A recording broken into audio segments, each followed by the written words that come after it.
Video klip ni dia agak berbeza dengan video klip yang sebelum, iaitu cikgu buat untuk tingkatan 1 sehingga tingkatan 3 serta tingkatan 5. Untuk mereka, cikgu telah mengajar satu topik utama yang mereka perlu memberi fokus utama.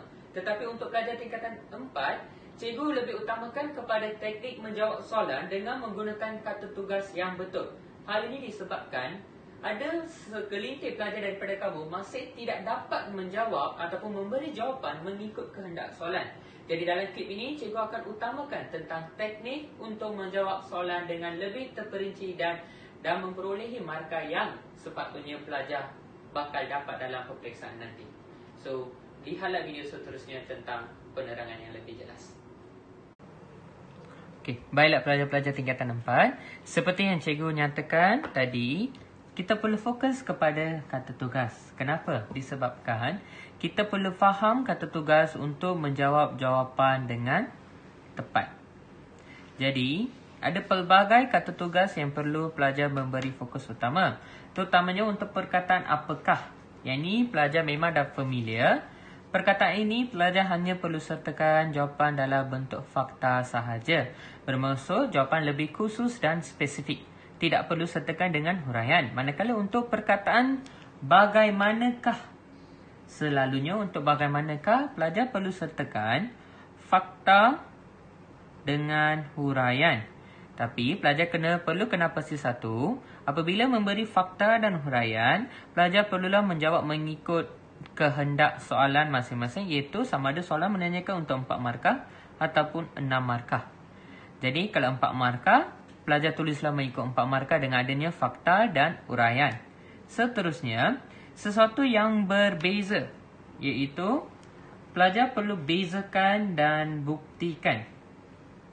Untuk bezakan, pelajar selalu perlu memberi jawapan dalam 2 bentuk yang berbeza.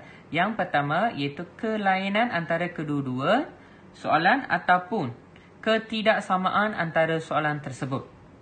Ataupun lebih daripada 2 perkara.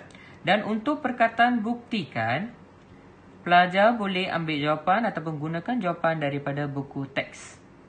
Cikgu, kenapa saya perlu gunakan buku teks? Okey, disebabkan apabila soalan menanyakan bukti, selalunya bukti ini berdasarkan buku teks, iaitu pelajar boleh sertakan sebagai contoh ataupun sokongan kepada soalan tersebut.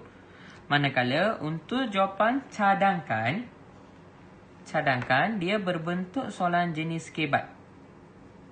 Selalunya, apabila soalan jenis kebat keluar, pelajar perlu pastikan satu perkara, iaitu kamu kenal pasti watak yang telah diberikan. Sama ada soalan menyatakan generasi muda atau remaja. Seterusnya, soalan akan memberikan tentang pemimpin dan soalan juga akan memberikan tentang masyarakat. Jadi apabila pelajar memberi jawapan, pastikan kamu kenal pasti sama ada dia berkaitan watak mana. Untuk selalunya soalan yang berupaya mempunyai perkataan cadangkan. Seterusnya, pelajar memang familiar, pelajar-pelajar form 4, hubung kait, huraian, jelaskan. Okay, perkataan-perkataan ini selalunya pelajar perlulah memberi faktor ataupun fakta dan berserta dengan huraian. Selalunya. Mengapakah? Berikan sebab pelajar. Dan akhirnya untuk nyatakan dia sama dengan apakah. Kamu berikan jawapan yang spesifik tanpa memerlukan penerangan yang lanjut, seperti mana yang kamu nyatakan jawapan untuk soalan yang menanyakan apakah. Dan akhirnya untuk ramalkan dan terangkan. Selalunya ramalkan ini adalah soalan berbentuk kebat juga.